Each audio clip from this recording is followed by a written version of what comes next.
What up, what up, what up? Back at it again, Real Fans Podcast. I'm here, I'm your boy Gabe.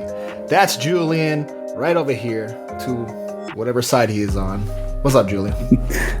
What's going on, people? I'm on the left side of the screen if you're watching this on the video podcast. If you are on the audio, it doesn't matter. So either way, we are here. JoJo is MIA again. We've lost in action. We don't know where he is. I think he went back home to Buffalo to meet his family. Yeah, he's going to help with the fires going on in New York. You know what I mean? He's going to help put out some of that smoke. Or Canada. Or But yo, let's talk about it, man. We're in the dog days of summer, man. Okay, NBA is over. We had hockey. We're struggling at things to talk about. Listen, man. I feel like this is exciting times because I feel like there's a lot of transactions. We're going to talk about the NBA coming on because there's a ton of stuff that happened over there. But let's start with the NFL. Over the past weekend, still making news. Again, they always make news. Still making news. News, honestly. Yeah. We had, I think they announced either last week or a couple weeks ago that they're doing an investigation on some players. And it finally came out. I think Adam Schefter tweeted out that a couple players from the Colts were suspended indefinitely for 2023 for betting last season. It was Isaiah Rodgers and Rashad Berry.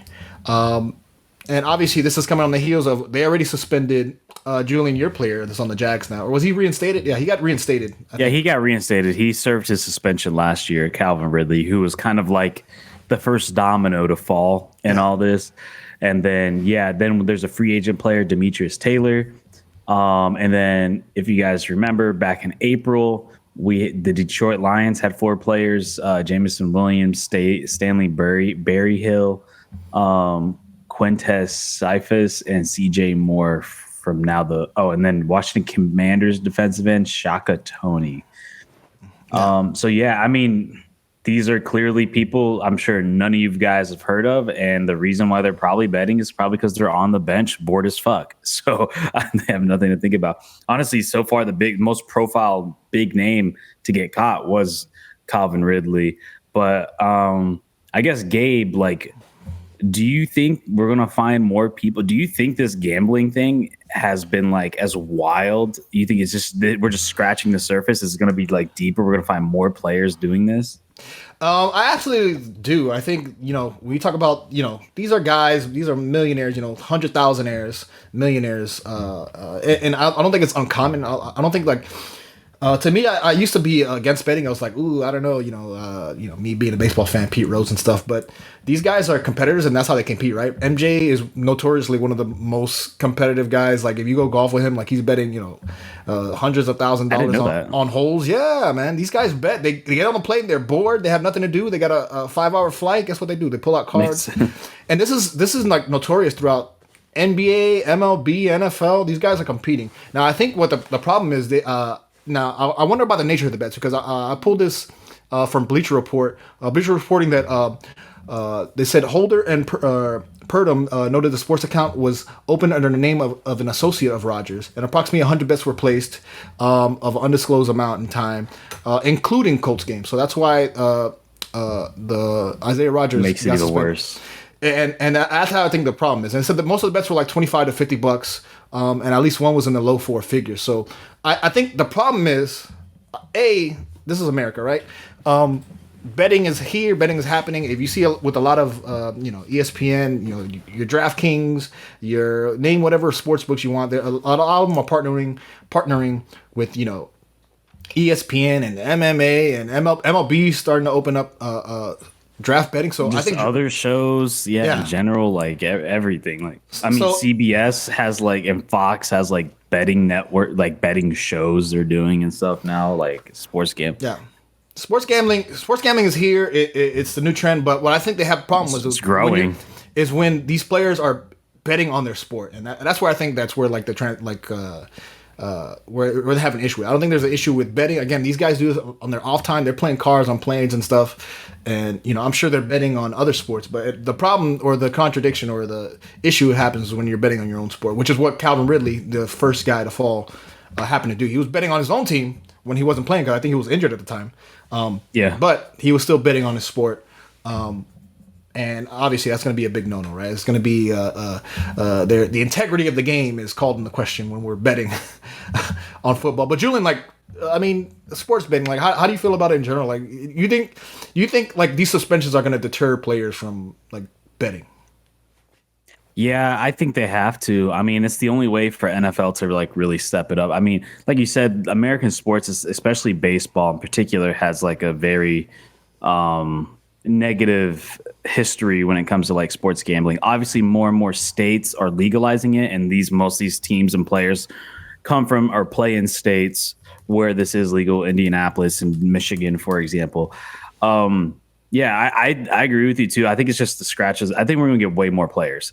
But yeah, I mean, I think you have to do drastic measures to stop players from doing it. And to me, I don't know if maybe because maybe they don't know enough to bet on other sports, but I'm like, man, there's so many other sports you can bet on. Like bet on basketball, bet on baseball, bet on like, I don't know, whatever, golf, whatever you want to do, soccer, whatever it is. Like, why are you going to bet on college games? Like if you don't feel like you know other sports and these other football players, bet on college games. Like bet on something that's not like don't shit where you eat, you know, like go somewhere where, or like if you're going to bet, do something that's completely unrelated. Yeah. Obviously NFL, they're starting to promote sports gambling more. They know the wave is coming with more states legalizing it. I mean, we're starting to see them talk about it in pre-games, like you said, with all the major networks and stuff, and NFL seems to be kind of on board with this. You know, I'm sure they're working at the end of the day, it's a big money. There's a lot of money in this. This is a huge industry in gambling. Yeah. And yeah, you have to, I mean, the thing too is like, these are players, like, let's be real, probably they can't afford to miss a whole season. They're not like Calvin Ridley, who his talent supersedes any suspension that he has, and he's going to get picked up again and make millions of dollars, or he already made like tens of millions of dollars a year. These are, like I said, these are no names we've never heard before that are probably on league minimum, if not too far away from it. These guys can't afford to miss a season. It's no different than like players who like make a practice squad, or they just barely get into the 53 and then they get dropped the next season, and then they have to like missing a whole year, especially at the status these players are. Those are super crucial because you can't miss a year. I mean, the average career length for NFL players 4 years. So it's like, and now you're about to miss one. And then players, I mean, we already saw this. I mean, at least I am. A lot of people are already giving the stigma of Calvin Ridley for missing a whole season. They're like, how can he be the same? Can he do this? But like, imagine these players who really aren't no one, like, who's going to want to take a flyer on these guys? So I think, yeah, you have to do drastic stuff to stop it, because I mean, at the end of the day, even if they mean well and they're betting on themselves to even win, it's still just the integrity of the game in general. Like you don't want it, because you never know what it could snowball into. I mean, look at boxing. Boxing is one of the most corrupt things in the world, and it's all corrupt sports in the world, and it's all based off essentially gambling and people throwing fights and doing everything. It's a little bit easier to do it in boxing because it's a uno v uno, but football's a little bit tougher to do that. But yeah, man, I'm curious to see what happens in the future. Like how much more is going to come out of this, because, and also I'm curious too, and I don't know if you might have better like idea of like, how are they finding these? Are they working with these gambling sites? I think obviously, like, I think in the case of Calvin Ridley, like, it might have been like he directly put his information on there. The report on this on the Isaiah Rodgers story is that it was an associate of his betting on the Colts. So I mean, you can't. Like I said, I think this is going to happen. Like, this is going to, they're going to continue to get suspended. You're going to see names out there. But there's ways to go around it. There's ways to do it where you're not directly doing it. Yeah. Grandma can 80-year-old grandma can bet on it, but not specifically you. But I think it's going to be, they're going to find a way around it. Like I said, these guys are ultra competitors.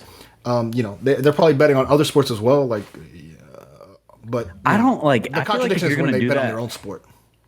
Yeah, I mean, I feel like if you're gonna do that on any sport, like, why the NFL? There's too much like shit that can go down. Like baseball makes so much more sense, because like all you have to do with baseball is pick the over under, and it's not that hard. Like, I mean, at the end of because you can kind of dictate and control like how much a team scores. Like, you know what I mean? So it's like football. It's like, I don't understand what you're betting on to like that makes. But then again, maybe they're not trying. It's not some remember, massive betting is to so like try to like force. I think they're really just gambling just to gamble. Yeah. They can get so minute. Like how many catches does a player have? How many yards does a player have? How many first quarter points? How many half points? How many blocks? You know what I mean? They can get so specific and so minute. But how much can you control of that? I guess if you're doing player props, but I mean, I feels like these guys are just betting to bet. Like I said, versus like Pete Rose and all that. There was like an organized thing going on where it's like, no, we're not going to do this. You talk to the other manager, you kind of like organize this thing versus like football. I feel like that's so much harder. It's just due to the nature of the sport, so much harder to do something like that. It's not like baseball or even like boxing where you can easily just throw fights or whatever it might be. But I think the bigger idea is, because we're talking about the players. Obviously, the player gets in trouble with their league, but what about these leagues partnering with these betting organizations, FanDuel, like I said, DraftKings, whatever, are they Mavada, whatever? I mean, I know that there's some what they want to do. I know the MLB, what they want to do is in states where it's legal, have like kind of like horse racing. You can go walk to a window, just like you can go walk to the team merch store. You can walk to the window and place in game bets, like, are the Yankees going to hit a home run this inning or whatever? Are they going to score 2 or 2.5 plus minus to take the over under?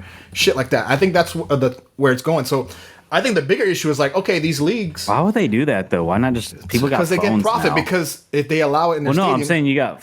I'm saying as a league, if they're trying to put windows where they allow betting, I take Movada, I take DraftKings. Hey, DraftKings, you can come and put your little betting window in here, and then we'll get a little bit off the top as an MLB league. You know what I mean? I'm whatever, Rob Manfred. We'll take a little bit off the top to allow you to put your sports book in our stadium.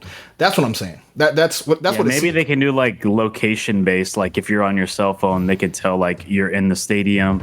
They're gonna get a cut of like any like bets that were placed within the stadium, because like they're not gonna set up a booth anymore. Like people are just not gonna sit in line for that. People are just gonna go on their phones and just. Like I said, there's a lot of places. Baseball needs to do something. So there's a lot of regulations. Obviously, I mean, me overall, that's what I look at. Like, okay, we're talking about the players breaking the rules, right? They negotiate in the CBAs and their with the player associations. They negotiated, hey, you cannot bet on this sport. You can bet on anything else. You can bet on fly fishing. You can bet on anything else. You can bet on ice skating, but you cannot bet on football. Okay, but these leagues are partnering. But how ironic is it that like, oh, they're coming down hard on people betting on their sport, but also they're allowing sports books to. They're partnering with these sports books with their leagues. So there's definitely a lot of hypocrisy, and I've heard about this like starting to come up where it's like, oh, the league is starting to promote it more because it's starting to become more of a big industry with states legalizing it. NFL feels okay promoting it now because it's not illegal anymore, and now it's kind of not even just NFL. I'm talking about all sports and all leagues.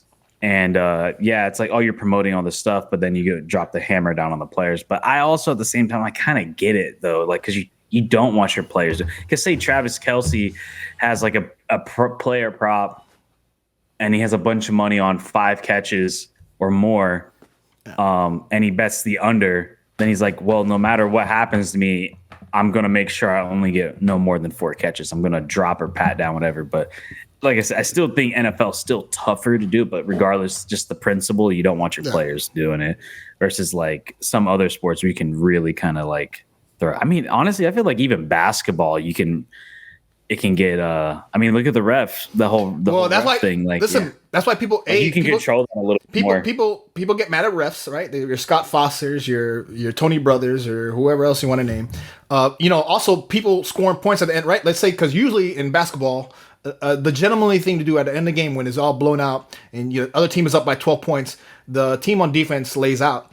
But sometimes the losing team will just come up and score, right? Because there's money on like over unders, like, well, you score 14 points over or whatever total points, and somebody will score, and then see people get pissed off like fuck you, Tyler Hero. Why'd you have to shoot that 3 at the end of the game? It was a useless 3. You weren't winning. You were down 40 points. Why'd you shoot that 3? You fucked up my bet.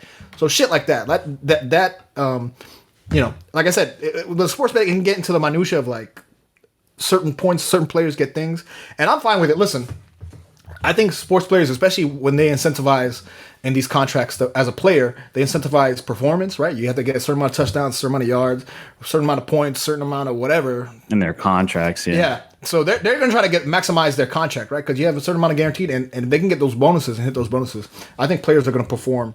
But what I fear about the sports betting is like people laying off. Like, oh, it's like, I'm playing defense on this guy. This guy's going to get six. If he has 6 receptions, he'll get a thing. But I bet on him to get 6 as a cornerback. I let off on him just to get that other cash because I know my buddy grandma's bet on a 6+ on receptions or some shit like that. You know what I mean? That's where it's like, okay, it can get. And I think, and I still come back to, it's like, I would still be more worried about other sports too, like basketball, baseball, where there's so many more games, so the games matter less.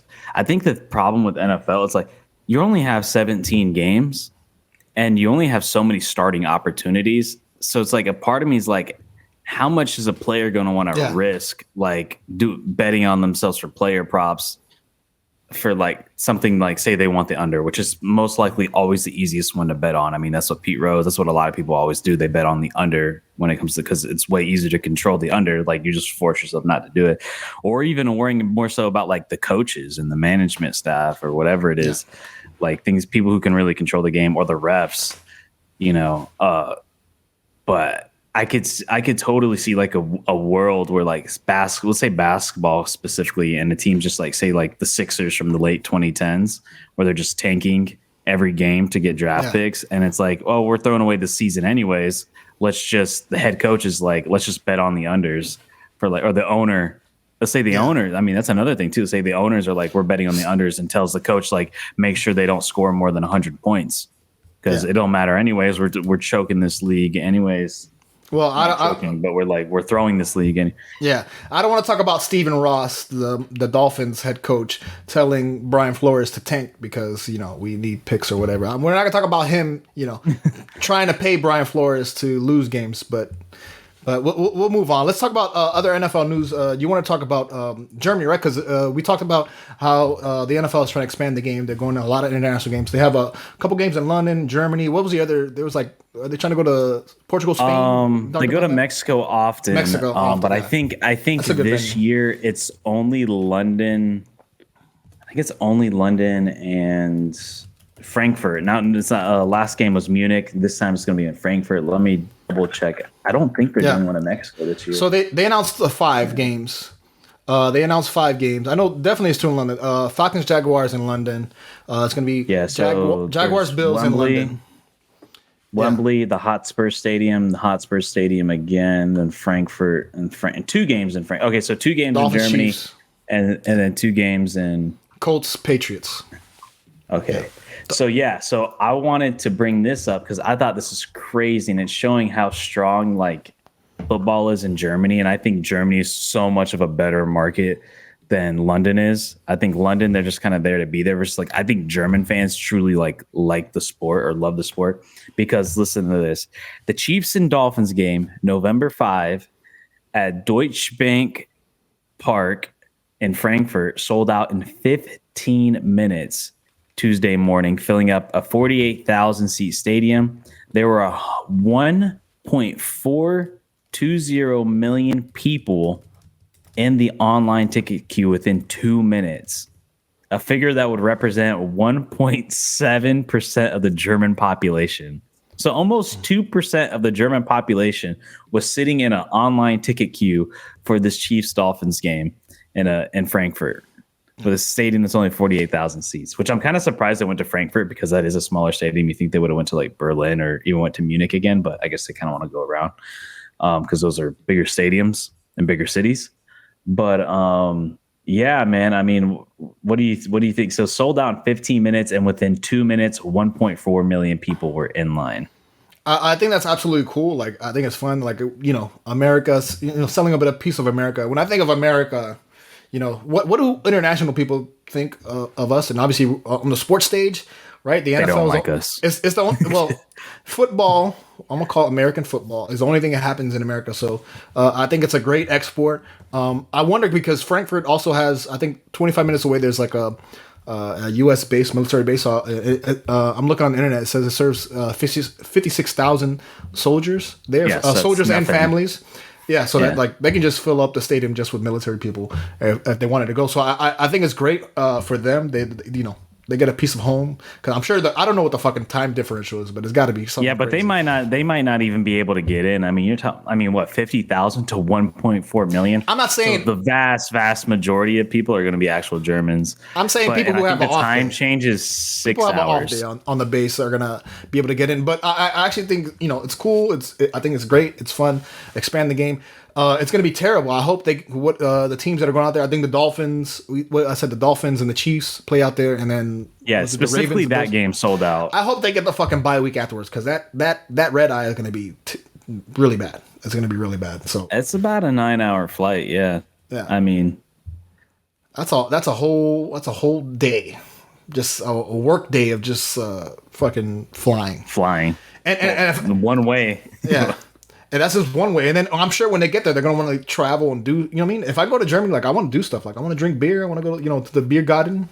I want to do stuff. Beer garden.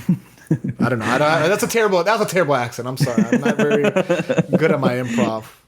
But it should be fun. I think the NFL schedule so far that we kind of reviewed, we'll review it as we get closer again. It seems pretty fun. So I'm glad that they're making it big in Germany. No, and I think too the NFL realizes that it's like I think they've tapped they've run out of what they could do in the American market. I think they understood that, and I think they've realized looking at other sports in America that like these sports are growing internationally, things like basketball, baseball, obviously soccer is already big, but it's growing here. But like I think they're looking at it's like, all right, we're making this much, we're the most profitable league in the world. And we're only in one country. How can we divert to and get more? So I mean, the NFL at the end of the day is just a money making machine, and they have to. And I think that's why we're seeing so much. And even I genuinely believe eventually we're going to get not just a team, but we're going to get a division internationally. I think it's going to have a whole 4-team division over there, and I think NFL is looking at expansion because I really think NFL's kind of tapped America dry. I think there's really no more else you can do. I mean, you can add a couple more cities here, but like Austin, for example. But at the end of the day, I'm sure there's already people there. You already have NFL fans in Austin. You're already making money off these fans, even though there's not a team there. So it's like, I think that the next most logical thing is to really expand abroad. Kind of sucks to see Mexico not getting another game, but I guess they really feel like they've kind of like conquered that market in a sense because there's already like a Mexican football league in general. They've been going to Mexico for a long time. I will say I'm a little surprised because I remember last year there was tons of talk about them going to Spain. I'd be more like, honestly, man, like the London games, watching the Germany games are way cooler than watching the London games. I just feel like London's starting to get too many games and they're getting used to it. And it's like, I don't know if you're ever going to really convert like London fans like that. I think there's people. Listen, when they go, they already have. Like, if I don't think you're going to get any more new people, and I'm not saying like completely abandon London. Still do it, but does London need 3 games? Like, do they need 3 games over there? Like, yeah. I could see Germany getting 2 games because this is the second year now. London, they've been doing London since 2008 or something like that. Like, let some other countries get it. Try like a France. Try like a Spain, maybe like an Italy. I don't know, or go to South America. I don't know if they'll ever go to South America though, because I don't think there's enough money down there. Even though there's just stadiums, but I think they're going to want to stay in Europe. Or shit, maybe even Asia. Who knows? Australia. I think Australia would fucking kill it. I think they would love it. Yeah, honestly. But the time, you know what? would be. I would insane. love a preseason. I would love these preseason games. Put it in Japan. Put it on Australia.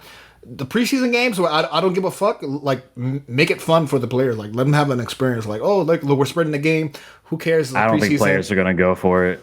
I think players there's so much like in their routine getting ready for the season. I think the last thing they're gonna want to do is like travel 15 hours to wherever. It's a preseason. Well, then you also got to think too. You're bringing more people because like you're no longer have a 53-man roster with the practice squad. I think going into like these training camps, there's like 100 guys. So it's like now you're gonna have to travel with 100. Like that's like two. You're gonna have to probably get a whole other plane. But it's not. I'm not talking about all 32. All 32 teams. 16 games being played in Australia. Put a couple. Put the Super Bowl champions in Australia. It's a shame because you know what would really help is you just can't. Football is just too context. It's too much like I guess like violence in it. You just can't do friendlies, which kind of sucks. Like I think that's where like the MLB and like basketball and obviously soccer can like achieve because it's like the sports at the end of the day aren't that demanding, and it's like that's what really hurts the NFL. It's like, man, like players are not going to like the preseason. And I don't know if you're going to really convert a lot of fans watching preseason games because those preseason games can be very rough. Listen, there's one or two drives you watch, and then the game you're not going to get the and you're not going to get the stars at the end of the day. Yeah. There's a reason why 1.4 million people are signing up to Germany because they want to see Patrick Mahomes. Yeah. And Tua. That's why. And they want to see Tua. I almost said Tua. I'm not going to say Tua. I'm not going to say disrespectful. I was like, Tua on. Come dude, on. How many people in Germany know who Tua is? I'm sure people kind of know who Patrick Mahomes is. No, come on. Alabama. Come on. They don't know where Alabama is on a map. I don't know what school. Listen, I don't know what college Patrick Mahomes went to. It's probably some Texas. He went to Texas A&M. Texas Tech. Went to Texas Tech. I know he's from Texas. He has that weird accent. He has a frog throat, but listen, everybody knows Alabama. Okay, Alabama's international. Okay, roll tide. But yeah, it's cool. I really hope. It sucks to see Mexico not in there. I would love to see more South America. Like, I think you could probably get away with like an Argentina or maybe like a Brazil. Outside of that, I don't see them going anywhere else. But like I said, I would like to see more country. I think London's getting too many games. I think we get it, man. Like, all right, London. Like, we've been doing it every year, and now it's like 3 games. Like, come on. Like, I'd rather you give 3 games to Germany and put it in all 3 cities. Because the thing with London, I think with England, you just really have, you have Manchester, but then you just have London. Like, you only have like 2 cities there. It's like, meanwhile, Germany, you could put in like Munich, you could put in Berlin. It's in Frankfurt now. You can go to Hamburg, like where it's more bigger population. Like, I think I'd rather them do that and have it like all throughout Germany, and just like it seems like that's a market where you would really thrive at, and you're going to thrive way better than you would in England. Yeah. I think England is like you've got the fans you're going to get. Those guys hate us at the end of the day. As someone who does a soccer podcast and as an American who likes soccer, like we get all kinds of shit from British people thinking that they're better than us. So like they're so pretentious to Americans. Like very few are gonna like actually be turned on to the idea of like watching what they call hand egg. Yeah. Shout out to real. You have no idea how many times I see hand egg. they're like I've seen like memes where it's like, this is football. See, and they put an arrow foot, and then they put an arrow to a ball, and then the other one's like hand egg. Picture an arrow to the hand, and then like another arrow to the, and it's like egg. And I was like, that's kind of funny. I'll give you that. Listen, I don't respect anybody who calls math when they put a little S at the end of it. I don't respect that. Okay, y'all. Listen, I don't respect that. Listen.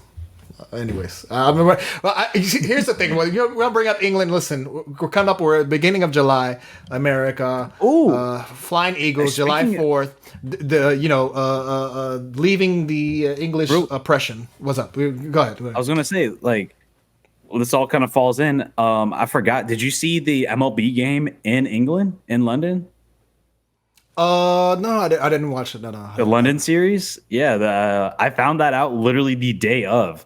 I guess they converted the West Ham Stadium into a baseball field. I believe the Cardinals and the Nationals played. But yeah, pretty cool. That's like another sport, another league that's like, hey, like let's go abroad to Europe. I think Europe's kind of the one market baseball hasn't really taken off in. Baseball's kind of done South America and Asia, but I think I thought that was really cool to see the MLB in London. I literally found that out the day of. I don't know if you knew about it. Well, I know that them do that than the fucking. I heard about the game. I heard about it, but I didn't watch the game. Like, it wasn't any. I didn't watch it either, but I saw the fanfare of it. Like looking into it, I saw the way they converted the stadium. I was like, wow, I didn't even know that West Ham Stadium can even convert like that. It was the Cubs and the Cardinals. Yeah. Well, speaking of MLB, as we transition, we're in the doldrums of summer right now. We're at the beginning of July. Happy July 4th. By the time this comes out, happy July 4th. That'll be Independence Day, happy freedom, bald eagles, all that stuff. Bald Eagles. Let's talk about the MLB, and we're heading into as we record this tonight. They're going to announce MLB All Star voting has been going on, so maybe on the next episode we'll talk about MLB All Star voting. But they're going to announce it tonight. But let's talk about the MLB season halfway through. Julian, I know you want to talk about the Marlins as we head into MLB. By the way, All-Star weekend is going to be July 11th. It's going to be in Seattle, so that should be fun. That's a great sports town they have over there. So let's talk about the MLB. Let's talk about the Marlins. Give a Marlins update. We're halfway through the season. What you got? Yeah, I just wanted to put this photo up here for the video. This is what it looked like in London. Oh, okay, London, yeah. That looks so dope, yeah, man. they completely converted it, which is pretty crazy. So that's I had no idea they can really move that stadium unless when they built that, because that's a new stadium. I guess when they build it to be like multi-purpose, I guess. Yeah. But yeah, pretty fucking cool. I thought when I saw that, I was like, wow. I was like, that's really cool how they changed that. But yeah. Anyways, I just want to put that photo. Soccer guy talking about baseball. There's a soccer guy talking about baseball. Go ahead. I put that up there because I figured you didn't see it. I was like, I thought that was pretty cool. I didn't think they would sell out like that. But yeah, the Marlins, awesome. This is probably the best season they've had since 2003. Like legitimately, I don't count COVID year as a year they made the playoffs. When they beat the Braves. Legitimately. They did not make the playoffs legitly. They were a 7th seed in any other MLB season. That wouldn't have count.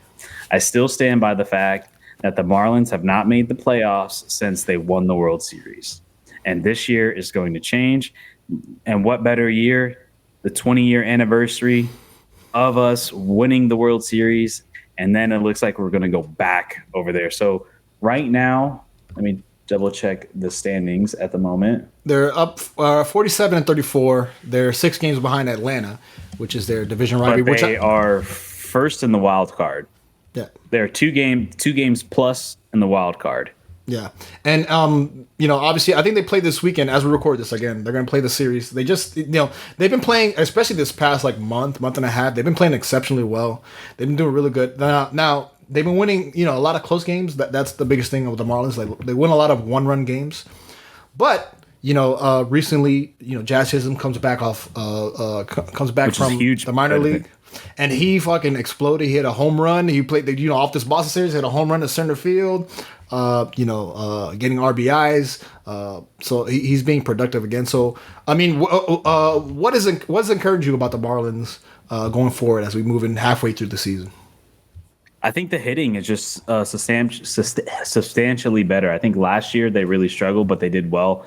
Pitching wise, especially with Sandy having a Cy Young year. I think pitching has been a little bit more lackluster this year. Obviously, even though we're first in the wild card race, there's still only they have a -2 run differential, so they're still letting up a lot of runs. But to go from -2 to I believe last time we talked about the Marlins, they were -40. So they've really shrunken it down. Everybody's playing well. Especially when Jazz Chisholm first got injured. That's kind of when everything kind of took off, and everybody was starting to kind of blame, maybe with him gone, now we're playing better now that he's not here anymore. Because before he was injured, they were kind of on a little bit of a slump, but then once he got injured, they really started to pick it up. I don't remember the stats, the record at the top of my head, but they went definitely 700 winning percent or something like that. They were above 500 with Jazz Chisholm out versus prior when he was playing, but now that he's back, they've been even playing even better now. So it's he's kind of slotted in right. It's almost kind of like getting a new player at trade deadline and making the team even better almost, because they were kind of middle of the pack, not playing well, and then they just started really taking off. Luis Reyes is having one hell of a season. As it stands right now, a historic season, batting at 4. Is he still at 400? Oh, he was. It must have dropped. Let me look that up. I know he was hitting at 400 last week. So he's at 396. Still fucking insane. I mean, that's incredible. All he needs one game and it's back up to 400. That is literally incredible. The he's done everything this season, hitting 400 batting average, having a complete game. He's going to most likely make the All-Star team. Yeah. Like, the dude has just been a hitting machine. He's been playing really well. And then obviously we got Jorge Soler, who's also been stepping up and playing super well. The hitting in general has just been so much better this season. I think that's what, and now with Chisholm coming back and him hitting a home run, like you said, like they're playing well. And then like they just beat like a really good Red Sox team 6-2. So the Marlins, it's an exciting time to be a Marlins fan, and we're starting to see it in the attendance. Like I put in the group chat this past weekend. It was like one of the highest attended Marlins games, regular season games, in like a long time. I mean, it was 25,000 people. Like, when was the last time you saw a Marlins regular season game at 25,000 people? And it just, to me, it proves that, like, look, at the end of the day, Miami's just, it will always be one of those markets where if you don't win, people won't show up. We see it time and time again. Dolphins started winning. They just sold the most season tickets they've sold in like 2 decades. Like, the Heat, the only reason why people love the Heat is because they actually win consistently on a consistent basis. And it just shows that, like, this past Saturday they went from 25,000, and then Sunday it was like 22,000. And yeah, people want to say, yeah, but they had the bark in the park and like the bobblehead, Jack Chisholm bobblehead. But it's like, yeah, that might have helped a little bit. But at the end of the day, it's not like they haven't done that shit before. Marlins, I follow them on all social medias. They always do like these weird random promotional days. That might have helped, but at the end of the day, people are showing up because now Marlins are starting to become an exciting team who's scoring. And now also to just the general MLB rules with the pitch clock and stuff and no formations has just made baseball just more exciting. All they need to do now is just shorten the season. Yeah, I mean, I don't think it's going to happen because I think that's going to affect the revenues as a league. But the Marlins, I don't get it though. I don't think it will. Think about the operating cost. Like, if your operating costs, if you're opening up a stadium and only 4,000 people show up, and at the end of the day, like, there's so many, like you got to run the electricity, the plumbing, the employees, the food, all this stuff. That's like, if you just shorten that, your profit margin is going to be huge. Like, look at the NFL, man, 17 games, and they make way more money than MLB. Mind you, these are old. The games and stuff correlate. These are old. It's all about TV numbers. It's TV numbers are what makes the money, not attendance. You think the NFL makes, like, I bet you, like, I would guarantee, like, I think I remember during COVID, NFL attendance only makes like 15 or 20% of the revenue, something like that. And it's all like TV. It's all TV money. TV. Yeah. And I don't know why the MLB won't get that in their head. It's like, look, man, like, I get maybe the Yankees would probably push against it, and they're probably one of the most powerful things because they sell out almost every game. But it's like, man, at the end of the day, it's like, if the other fucking 29 teams or 28 teams, because obviously there's going to be the Dodgers, the Cubs, and the Red Sox. But it's like, make it shorter, man. Make the games mean more. Like, no one's going on a Wednesday at 1:00. Who the fuck is going to those games? I saw a promotion the Marlins are doing. It was like calling all remote workers, come work at the game and get free Wi-Fi. I'm like, bro, who the fuck is going to go do like work at a baseball game? Like, if I'm going to a baseball game, I'm going to a baseball game. I'm not going to bring my laptop and do fucking work from there. Yeah. Like, that's just weird as fuck.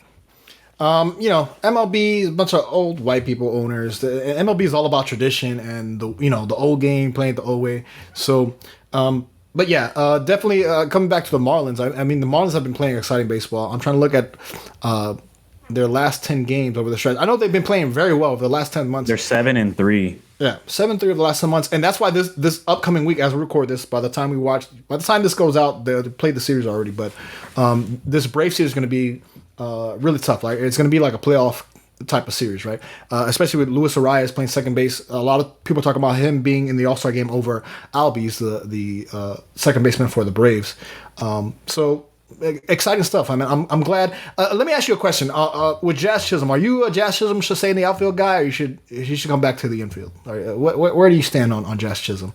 Because a lot of the things about him is defensively. Now he has the skills. He can cover. He's very fast. He can cover yardage. But the thing going into the preseason and now halfway is that defensively, like, sometimes he makes mistakes. Are you a Jazz Chisholm should stay in the outfield, or should Jazz Chisholm come to either the infield, second base, or shortstop, or how do you feel about it? I mean, I've always been a player. No matter, I mean, I've always been a person. No matter what sport, no matter what it is, play players where they're comfortable and what they're used to and what they are. Yeah. Jazz Chisholm is not an outfielder. Just look at him. The dude's not an outfielder. He's never played outfield. I mean, he might have played outfield here and there. Everybody has, but like the guy came into this league. You picked him up to be an infielder. This is who he is. Like play him there. Like, and I get that you have to kind of make do with what you have. But I always stand by the fact, like, I hate players playing out of position unless you are absolutely just like decimated by injuries. Then you have to do what you got to do. But like, players will always play better where they're comfortable. Play a player where they're supposed to be played. I always stand by that. Like, the good thing is though, as long as he can continue to hit like he is, like that'd be great. Yeah. Another thing with Jazz Chisholm too, it was funny because him coming out of the injury. I told my friend, I was like, oh, he's going to go to the Jacksonville Jumbo Shrimp. Better catch a game, because it's so funny. Every time like a big star goes down to the minors and they go to Jacksonville, or like they at least play a away game there, the stadium always fills up. Yeah. So like when Acuna, whatever it might, because I don't know what the Braves minor league AAA team is, but like when Acuna was playing an away game there, everything sold out, but he didn't even play, which is kind of funny. And then when Jazz Chisholm played for the Jumbo Shrimp, because obviously Jumbo Shrimp's a Marlins affiliate, that game sold out too. So it's always, or when Jose Fernandez, when he was coming out from his Tommy John before he passed away that year, he was playing in Suns, and that it always sells out. So I always think it's funny when you get those big stars in like these small towns and everybody shows up. It's like, we got to see it. But yeah, I mean, look, if he can continue to hit like he's hitting, then I think a lot of fans are gonna kind of look past the woes that he makes in the outfield. And I don't think he's terrible. Like, he's serviceable, but like I also think you can probably get somebody else to do that who's built to be an outfielder, always was an outfielder, understands it, and put him where he's supposed to be played at, because that's what you're paying in the big bucks for. He's literally on the cover of the show, MLB The Show. Put the man where he fucking plays. Like, I mean, but and you know, as long as he's hitting, especially, you know, coming back the past couple of days, you know, as long as he hits, if you can hit, that's what they tell you in baseball. If you can hit, they'll find a spot for you. You'll be a DH. They'll put you at first base. If you can hit the ball, you can get on base. They'll find a spot for you. So I'm glad that he's back, and I'm glad that the Marlins are in the spot now. Like I said, they're going to be probably moving into the tougher part of the season, going the rest of the way. Did you catch them on Apple TV? I missed them. I wanted to see them on Apple TV. I don't have Apple TV. I don't have Apple TV. Oh, it's free. Like, those are free. Well, I don't have any. Like, you just gotta make an account, and then whatever, and then you can watch it. You don't gotta subscribe to nothing. The only Apple product I have is this MacBook that I'm recording on this now. But I'm with you. I mean, the only Apple product I have is Apple TV Plus. I mean, it's not even a product; it's a subscription because of MLS. And then, but you don't have that. There used to be a box. You can get the Apple TV box. Do you have the box or no? Well, there's the Apple TV box. No, I just use whatever software is on my the Vizio software on the TV. Oh, okay. But no, I mean, literally the only Apple product I ever pay for is Apple TV, because honestly, they got really good shows on there. Watch Ted Lasso, which you should watch. You should get Apple TV just for that. I watched a couple. Are you going to watch Messi play? Are you going to watch Messi play? Well, you got to get on the Apple TV, man. Real Fans FC. That's our other show. You telling me you're not going to watch it, man? You know what? How about you stick around for Real Fans FC? Maybe we'll talk about it later. But also, okay. I just want to bring this up. The 3 hottest players I want to watch right now. Obviously, like I said, we're heading into All-Star Weekend, July 11th. 3 hottest players to watch right now. This is just my list of guys that you should be watching right now. We already named one. Luis Arias, second baseman, Marlins. The guy's hot, almost hitting 396, almost hitting 400%. Probably he's going to be in the running for MVP, probably over Acuna and whoever else in the National League. Maybe, possibly. If he continues to hit like he's hitting, yeah. I mean, you can't ignore him. I mean, yeah, you can't ignore this guy. Even though we're Miami and they like to ignore us, but like the guy's hitting multiple 5-for-5 games, 4-for-4 or whatever, multiple hit games. Now you want to say they're singles or whatever. Listen, the guy's getting on base, and that's what you got to be productive. You get on base, you got a chance to score. All right, so Luis Arias, that's my number 3 guy to watch. Number 2 guy to watch, Elly De La Cruz. Elly De La Cruz plays for Cincinnati Reds. This guy, coming out of the minor leagues, this guy's 6'7", plays shortstop for the Cincinnati Reds. He has like one of the fastest first home to first base runs, like running from home to first, running from first to third, has one of the first, has a tremendous arm, hits home runs, steals bases. This guy is incredible. And again, he's 6'7". This guy is as tall as I don't know, a tall pitcher you want to name. To me, it would come to mind, whatever. So Luis Arias for the Marlins, second base, shortstop Ellie De La Cruz, number 3 guy Shohei Ohtani. This guy. Shohei Ohtani. Oh man, Shohei Ohtani. 2 homers. Shohei and Ohtani. Like 10 strikeouts or something like that. Listen, there's a lot of guys. I grew up, 95. That's when I started. I was a young buck, 4 or 5 years old. Started playing baseball around 94, 95, and t-ball and all that stuff. Played a little college, and there's like certain. We talk about generational players. When I was growing up, generational player was like Alex Rodriguez. Him playing in Seattle, and then he went to Texas, and then obviously he went to New York. He was like a generation player. He was like, this guy he's gonna break all these records. Ken Griffey at that time. It plays both sides, offense and defense. A tremendous shortstop, tremendous hitter, gonna break all the records. And then I thought, to me, Griffey was also another generational big. He was supposed to be Alex Rodriguez 2.0. He was supposed to be even younger, more talented. This guy, I think Griffey came in was like 19 years old. Yeah, Ken Griffey Jr. He came in was like 19 years old. He was supposed to be Alex Rodriguez 2.0. Shohei Ohtani might be the greatest player of my life. He is Babe Ruth 7.0. Okay, he as far as like him, if he was just a hitter. We've gone over this, Gabe. Babe Ruth is a bum. He played against plumbers. He couldn't throw. He was overweight and was not an athlete. But he was strong. Have you seen his bat? Have you seen his hand? I took a tour and because he was a plumber. I took a tour at the time when I was living in New York. I lived in the Bronx. I took a tour of the new Yankee Stadium, not the old one. The old one was already there's like a park over there now. It's a whatever. But the new one, I think they it's have a park. Yeah, they have like a little museum in there. You can see like his actual bat and like a picture of his hands. You see, they have a thing of his bat, and then they have a picture of him holding the bat in his hands. And this guy has ginormous hands. Babe Ruth physically, a very large man. This guy was like the Giant, like WWE the Giant, like whatever. But Shohei Ohtani is probably the greatest player. If he was just a hitter and he played first base, he'd be incredible. But if he was just a pitching, the amount of strikeouts, he'd be incredible. The fact that he's both, this guy is the ultimate athlete. I'm sorry, he's rising up in the ranks of like best athlete. I think of best. I'm talking about like Deion Sanders. I'm talking about Serena Williams. Bo Jackson. You want to talk about Bo Jackson? Shohei Ohtani. Bo Jackson. It was probably the greatest athlete, not just like stats or whatever, like just pure athlete ever. I've ever seen. Yeah, physical dominance, physically elite. Shohei Ohtani, man, this guy is having an incredible year. I'm a fan. Like, if I had to pick players, obviously I'm a Miami guy. I'm a root for the Marlins, especially now that they're doing very well. I'm a root for them, especially Arias being a guy on the team. Jazz Chisholm from the Bahamas. Is it Arias or is it Arrays? Because I've been hearing both, and I don't know. Arias. I feel like it should be Arias. But if I had to pick a player that I'm rooting for, again, these are the top 3 that I have to root for. Maybe they're not on my team. Ellie De La Cruz and then Shohei Ohtani. Shohei Ohtani is fucking amazing. I mean, this guy, Cy Young, he's gonna run for MVP. He's definitely gonna have AL MVP, and I hope with this upcoming contract, I think he's due for a renewal. I'm gonna have to look up specifically what's going on with his contract. Oh, he's gonna make a fuck ton of money. Everybody's talking about. I saw these. These look sick. Jazz Chisholm Sunday Jordan 1s. Cleats. I thought these were really cool. I just wanted to pull these up for people. Oh, he's always fresh, man. And the thing I love about Jazz. Jazz is so fresh. It's like so refreshing to see. Like, yo, this guy plays. He's good.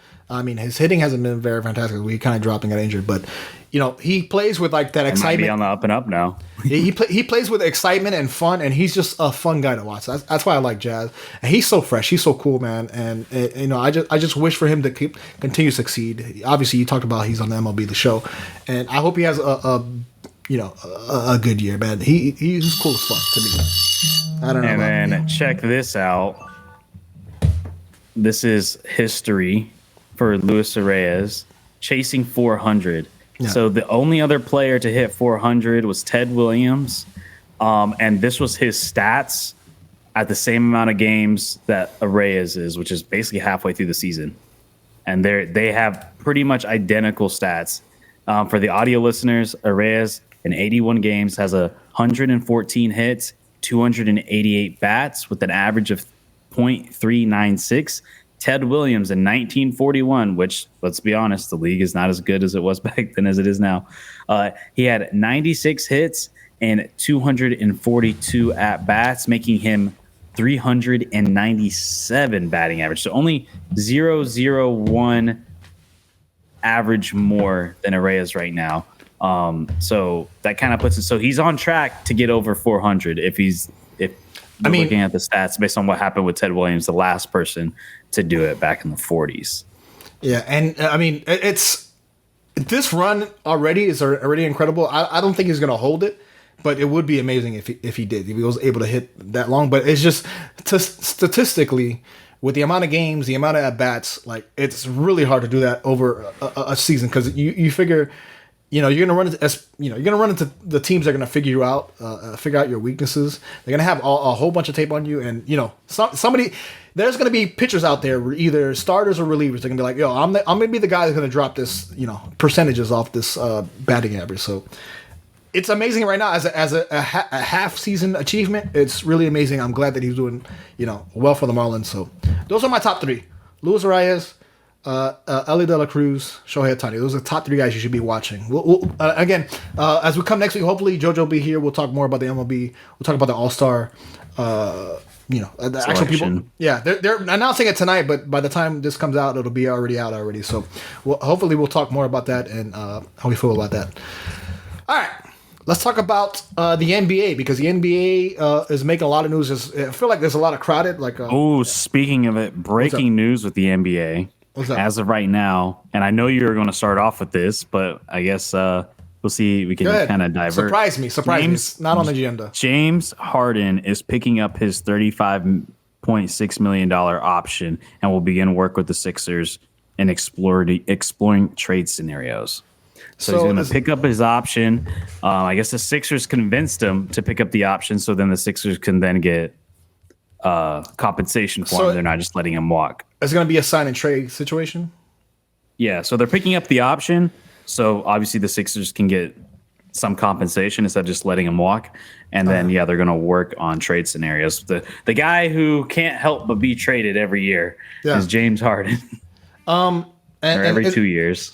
So as we record this on Thursday, June 29th, the biggest date coming up is July 1st is when obviously free agency opens up and you can have these sign trades. What I hear from that announcement, we'll talk about James Harden right now. What I hear from that announcement is like, there's no pen to paper. There's no ink. The ink has nothing dried. This is just what the ideas they're talking about. I'm sure they're waiting for July 1st to hit. So we might hear, trade talks, trade rumors, shit like that. If I'm James Harden, I'm happy because I'll take the guaranteed money, whatever team he lands, but he stays with the 76ers or he gets traded, he's going to stay. I mean, he's guaranteed that the money that's guaranteed on his contract, so good for him, I guess. To me, most likely, maybe I don't think he's gonna go though. If they picked up his contract, I don't think he's gonna go because what's your other option? They're working with him to explore trade scenarios. So it looks like it's like a mutual thing where like, okay, we'll pick you up, and he's like, okay, cool, pick me up as long as you like trade me. So it seems like it's like a mutual like handshake agreement where it's like you pick me up, trade me. So he's like, let us trade you so we can get compensation. We're not just letting you walk for nothing. The biggest thing I heard was he's probably going to go back to Houston. Like, he wants to go back to Houston for some reason. It's his favorite strip club. Or man. also, He wants to go back to his favorite strip club. So I'm hearing he wants to go back to Houston. I missed that place. But also, here's another thing. Here's another odd thing maybe nobody's ever heard. I heard he might go to the Suns, to the Phoenix Suns. He apparently, he went to college in Arizona. He lives in Arizona. And you got KD and Booker over there. Maybe there's a sign and trade with Phoenix. Maybe possibly. This is like if I had to give percentage, I'd be like I give it like a 6% chance he goes to Phoenix. More than likely, I say he either stays with 76ers, more than likely, because why would you lead him and Embiid, or he goes to Houston, which is what he wants. So if I have to give my prediction, Julian knows I hate predictions, and I'm gonna give you a prediction now. Either he stays with the 76ers, which is more than likely. He just stay there because why would you leave Embiid? MVP, NBA MVP for league MVP. I don't think you want to go to the West if I'm him. I wouldn't want to go to the West. I don't know what he wants. I don't know what he wants. Or if he wants strippers, he can go to Houston. That's what he was already over there. Even though Daryl Morey is with the 76ers, so I don't know why he would leave Daryl Morey and Embiid. If he wants to go back to Houston, he can go to Houston. One of the lowest teams, like nobody's expecting anything out of Houston. He wants to go retire there, fine. Or, like I said, this little off that nobody's talking about is the Suns. I don't think the Suns thing is happening because they just went through that trade to get Bradley Beal. So I don't think they're going to want to give up more pieces than needed. And then we could talk a little bit more in detail later, or once we're done with this Harden thing, but there's also the Suns potentially meeting with Kyrie Irving on Monday, on July 1st. And I don't see this. I don't see him going to the Suns because I think the Suns are looking for a free agent, and that's where Kyrie Irving kind of steps in. He's a free agent. I don't think they want to trade any more pieces after getting Bradley Beal. I think the Suns are kind of set with their trades. I don't see that happening. But man, Harden. Look, one thing we've known from Harden, history kind of speaks for itself. When he wants to leave, he leaves. I don't see him staying in Philly. I agree with you, though. It seems like the best option for him is to stay in Philly because you go to the West Coast, you're not going to go to a contender. Like, I don't think. And honestly, like, I don't understand why teams even want to trade for him. Like, I'd be so over it. Like his talent. I mean, I get he's good, but like, is he worth the hassle of like offloading players and potential thing? And we've talked about like in the previous episodes like how much like the NBA is kind of leaning more towards like building strong teams with depth instead of like just getting rid of all that depth for like 1 or 2 stars. To me, it seems like the best option for him is to stay in Philly because you go to the West Coast, it's going to be too tough over there. It's going to be too competitive. If he wants a chance to actually win a championship, he's most likely going to have to stay on the East Coast. But it's like, where are you going to go on the East Coast? Potentially Boston. I mean, that's a team that can, but they also just traded away Marcus Smart, and they already were involved in the trade. Are they going to want to get into another trade that's going to require a lot of compensation to the Sixers? It's just tough. Like, I don't see where he goes. We could possibly talk about the Hawks. The Hawks need somebody else next to Trae Young. But are they? That could be a possibility. Are they? Like, you think they're going to be NBA? You think he'd rather go to Trae Young than stay with Joel Embiid? No, I'm not saying that. I'm throwing out options. I still think his best option is to stay with Philly. To me, like if I'm him, like why would you leave? Like you have Joel Embiid, reigning MVP. If anything, you stay there and bring more players to Philly. Because that's a team that's already kind of built up. You're somebody familiar with. I don't know how that's going to work out with Doc Rivers being gone. Like, how's the coaching situation going to handle? Like, I don't know. I just don't see teams trading for him. Just same reason why I don't see any more teams trading for Kyrie Irving. The only way teams will pick up Kyrie Irving if he's a free agent. Like, no one's going to trade any more compensation for that man. And the same thing, I think, for James Harden. It's just like, how much do you want to deal with it? This guy, you're going to give up so much, and then this guy's only going to be here for like a year or two and then request to be traded. The guy he's just bouncing around trying to find the best strip club in America. Like, it's just like what do you like? I don't know. I mean, I think we're kind of in agreement here. We both think he's going to stay at Philly. Oh, not he's going to stay, but we think the best option is, I think he's going to leave because it seems like that's what the agreement is for him to leave. Oh. But I don't know. I mean, do you see it? What team? I mean, you said the Suns, but like, is there any other team like you genuinely feel like he would get traded to? If I had to pick between the 76ers or the Suns, I would like out of those two teams, which would he go to? I would say he'd stay with the 76ers. If I had to pick between the 76ers and Houston, I don't know what what Harden wants. Does he want to stay with Embiid, or does he want to have fun for the rest of his career? I'm looking, he's going to be 35 years old, unrestricted free agent, 2024. Yeah, and how much are you going to want to put into a guy who's that old, who doesn't have that passion, really? So just kind of like he's exercised his player option. Maybe his son. Like again, I'll see it when it's fucking ink on paper, when it's finalized. Maybe they're just talking. This is like, hey, I'll sign with you, exercise this option, and maybe a sign and trade if they want to get rid of him. I don't know. So that's James Harden. We'll see. Like I said, more than likely, I'm just leaning towards he's going to stay with 76ers simply because where else are you going to go? All right, you brought up Kyrie Irving. Let's talk about Kyrie Irving. Obviously, Kyrie Irving getting traded from the Nets, and the Nets blew up. Obviously, I think James Harden went first. He left the Brooklyn Nets to the 76ers. And then it was KD and Irving. What a failed experiment. And from what I hear, because now we're talking about James Harden and Kyrie, KD is a closer friend to James Harden. Obviously, them playing together on the Oklahoma City Thunder, they're closer friends together than KD is to Kyrie. So the fact that you bring up the story about Kyrie's exploring options, he's talking to the Suns. I'm like, I don't. He's going to meet with the Suns. He's going to meet with the Suns. And let me go back to it because I think it came out today. Windhorst came out today. Brian Windhorst reported. So this is what he's saying. Quote. He can take meetings with teams that don't have the space, and there can be negotiations on a sign and trade, but that would imply Dallas wants to say goodbye. They don't. The only team in the offseason where I thought Kyrie would have a chance to go would be Dallas. Besides Dallas would really be LA and Rob Pelinka talking about on a billboard with LA. We're not going to be a cap space team. We're re-signing our players. So it sounds like if Kyrie wanted to go to any team, and there was a lot of rumors of him LeBron rejoining with Kyrie. Obviously, they played in Cleveland. It sounds like they would go to. He would maybe possibly go to LA. But from what I'm hearing, LA has extended. I want to get specifically. I know they extended Austin Reeves. They exercised Austin Reeves' rights. They extended Hachimura. So it seems like to me the LA Lakers are re-signing a lot of the players that they're having. Maybe they might pick up a couple guys or two. But I don't think with. Kyrie Irving being a free agent, I don't think they want to pick up, take that cap hit on their the salary cap.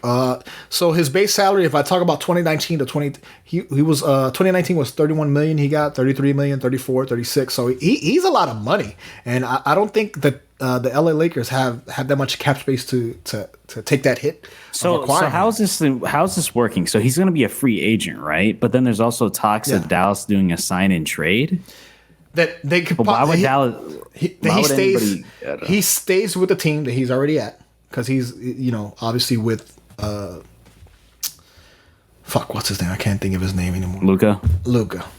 And then possibly he'll sign with the team, and then eventually they'll throw that contract, whatever he signs for. Because if you sign with a team, obviously they're gonna agree on a number. If you sign with that team, then you're gonna, and then if the team wants to trade that number away to another team, then they can swap value. Yeah. So he's trying to guarantee money for himself, but also go to a team that he wants to go to. So the fact that he's looking for a sign and trade. I guess Dallas, if they're going to get rid of him, they want to sign and trade him. Yeah. Versus he doesn't care if you sign and trade him because at the end of the day, he's just going to get the money he wants anyway. Yeah. So he was a 6-month rental when he traded him away. He was a 6-month rental, and Dallas knew that. And the results are what happened. I think he played. I didn't really watch Dallas. I just know they didn't make the playoffs because they have no one else on that team outside of Luka, and I guess now. He plays like he always plays. He plays very well coming out fresh because he hadn't played in a long time. Very fresh legs. But obviously, Dallas was a one-note team, right? It was like Luka or nothing. And if Luka don't play well, then Dallas is not going to play well. And with acquiring Kyrie Irving, it's like these are two guys that both need the ball, and you cannot have these guys on the floor at the same time because they both require the ball. Yeah, and we're not talking about defense. A defensive team either. This is like a run and gun. We're just going score all the points.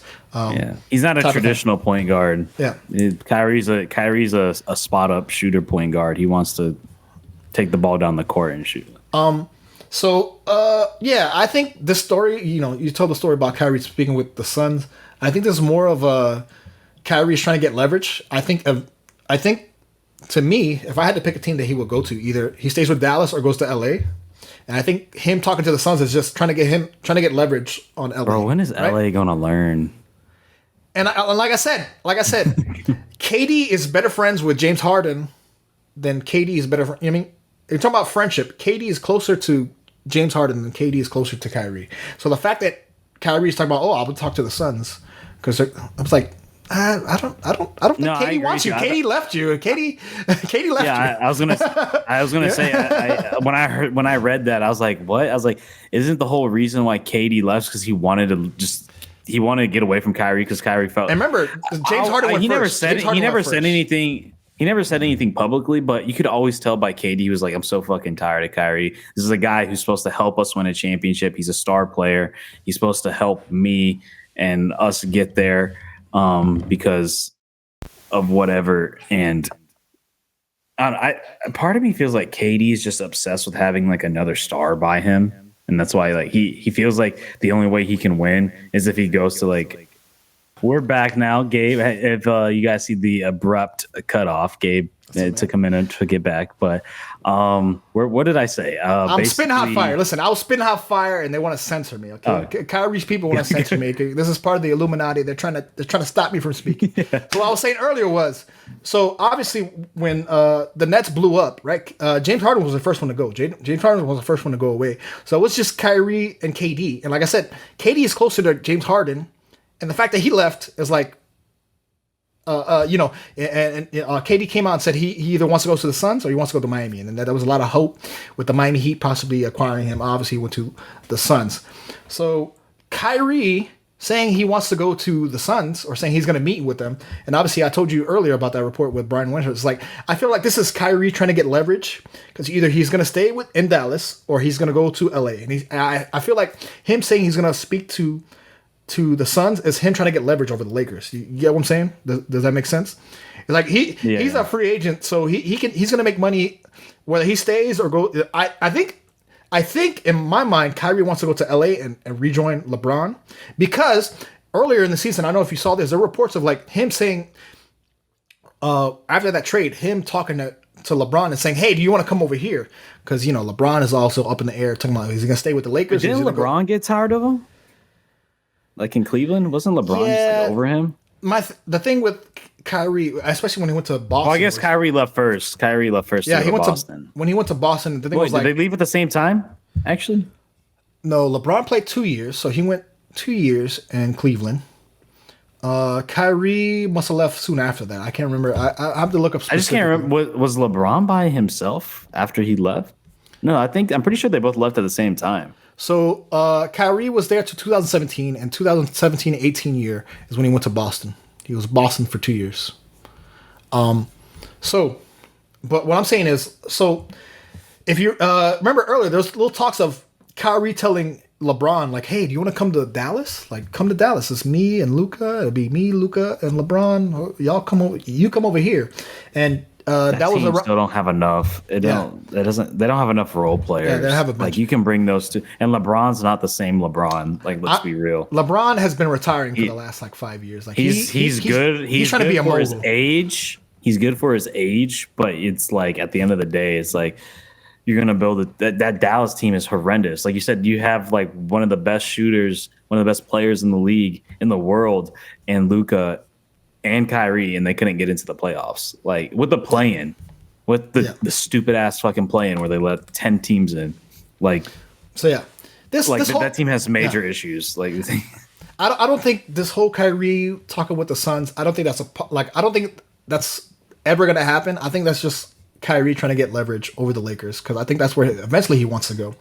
But if he doesn't go to the Lakers, I think he's staying in Dallas because nobody's going to pick up 33 million, 35 million, whatever he's asking for. He's going to ask for the max, and he's not worth the max. Stay in Dallas, man. Stay in Dallas because what is it? What have you proven? Like that's what annoys me. Like about like Kyrie. I mean, Harden annoys me too, but like at least Harden can say like, look, I've showed out. Like when I'm here, Harden just seems like he's always in for himself, but he still always kind of performs well, but he's really just performing well so he knows he can move on and make more money, not so much for the team.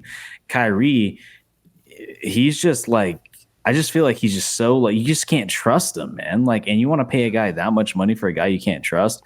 And that's why I'm like, I see Dallas wanting to do a sign and trade because obviously they need the pieces and they need more than Kyrie. They need the other they, like I said, they need role players, but it's like realistically, who's gonna be stupid enough to do it? Honestly, probably the Lakers, because the Lakers are so obsessed with clout chasing and getting like all the big names on their team, even though they're old as shit or they're inconsistent or they just don't have it anymore. I don't know, man. Like honestly, like the only place I see him going is the Lakers, because to me they're the Bus family's they're the stupidest motherfuckers that are willing to do it. You saw how well it worked with Russell Westbrook. You think it's going to work with Kyrie now? And Russell Westbrook I think is way better than Kyrie. Yeah. So yeah, this Kyrie thing. We'll see. Like I said, as after we record this, obviously transactions are going to happen July 1st. So there's going to be a bigger update. But we can talk about the big trade that happened there was a 3-team trade between the Celtics, the Grizzlies, and the Wizards.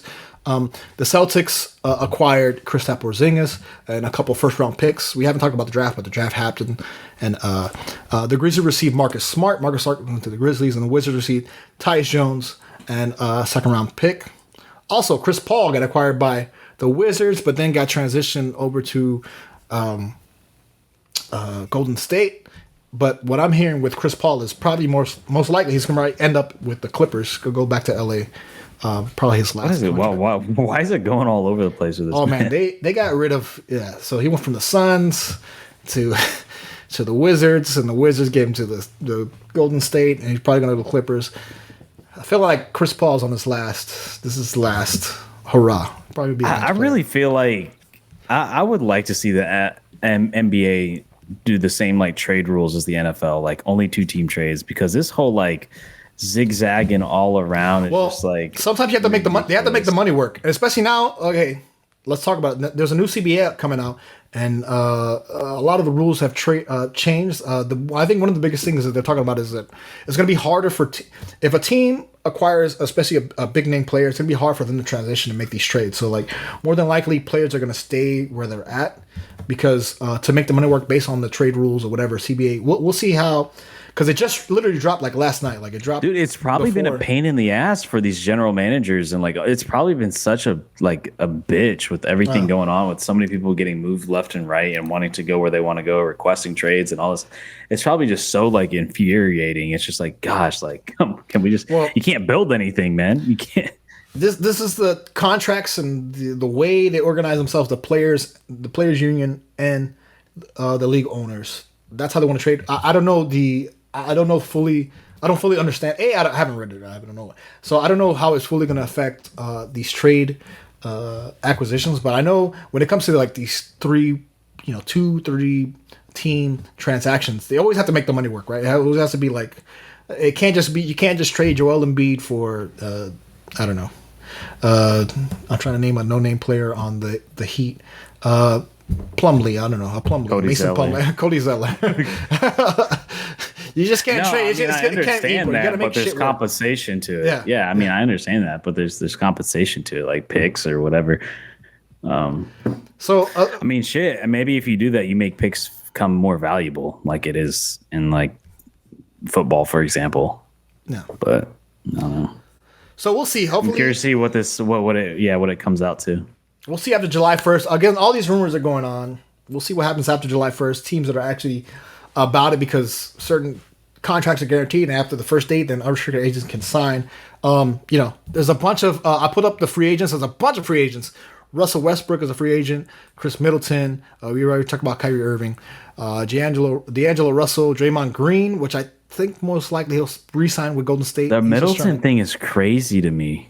Like, why would he turn down $40 million to not play with Giannis, unless he wants to feel like he wants to, like what Harden did in OKC, where he's like, I want to be my own guy. Like, I don't. Yeah, and listen, there's a lot of talk in Miami. I'm a Miami Heat fan. There's a lot of talk about Dame Lillard, but if Dame Lillard doesn't come through because they would have to trade and make money work as a free agent, I would love to have Chris Middleton. All-star. Yeah, he's a perfect. He's a Heat killer. He's a Heat killer, and I would love to have him part of the team. He fits the team well. He would tall fit guy, really well. long shooter. You can move.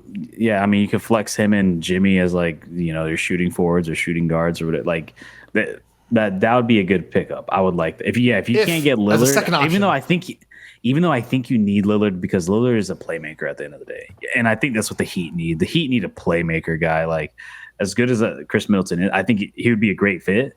But I would still rather take Lillard because I feel like the Heat they need a guy who can make shit happen. Yeah. And Lillard could be that guy.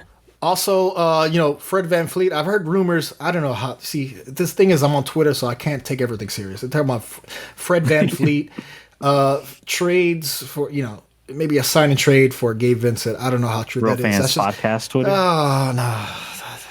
I can't substantiate shit that's fake shit because you never know if it's a team, if it's agents, if it's just fans, just photoshopping jerseys on people. Who the fuck knows?